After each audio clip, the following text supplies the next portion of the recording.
I'm Melissa Morstiner, and with me today is Leandre Pretorius.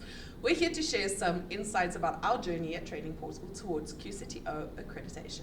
Now, while we're not claiming to be experts, we are hoping that by sharing our experiences with you, it'll help give you a clearer understanding of the processes and the questions that might arise along the way. Hi everyone, thanks Melissa. Yes, we have encountered some unique questions, especially given the different industries we work in. Hopefully discussing these questions will provide some helpful context for anyone pursuing QCTO accreditation. Okay, so I think we should just dive right in.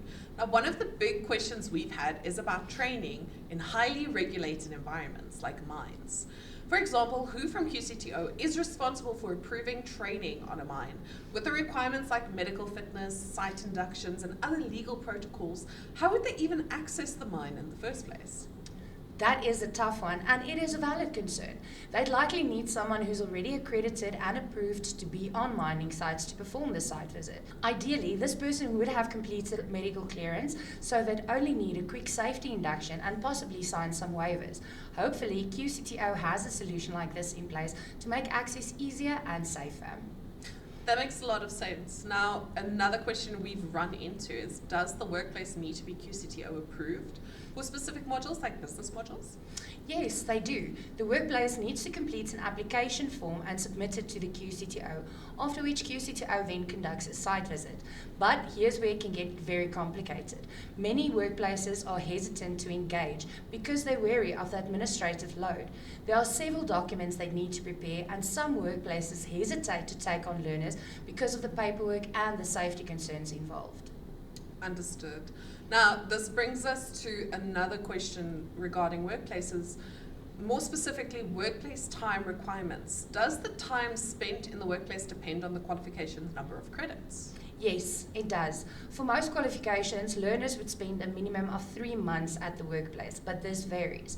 The curriculum document for each qualification should provide the specific requirements based on the credits. Now, here's another big one that often comes up, particularly with social auxiliary work at the NQF5 level. Why is it that learners sometimes only receive the results after 6 months? Unfortunately, that's entirely in the QCTO's hands. As an SDP, we don't control the timing, nor are we allowed to issue completion certificates. With the transition to QCTO processes, delays like these may be more common for now. And lastly, we do a lot of specialized training in manufacturing. Since QCTO isn't necessarily an SME in every manufacturing field, how do they ensure that they're making the right approvals in such technically specific areas? The QCTO has stated that they rely on a network of SMEs to handle site visits and approvals, so they likely have experts in most qualification areas. If they don't currently have one for a particular field, we're hoping they can bring one on board as needed. We're still waiting for more feedback from them on this question though. Okay, thank you so much, Leandre. I hope these answers have helped clarify some of the more practical considerations for any business looking into QCTO accreditation. Just keep in mind, we're sharing this from our own personal experiences and what we have learned on this journey. And these are just some of the questions that you might find arise along the way. If you do have any other questions and you think we might be of help, please feel free to reach out to Training Portal Online. We are happy to sit down with anyone or to try and help you gain accreditation. Thank you guys. Bye.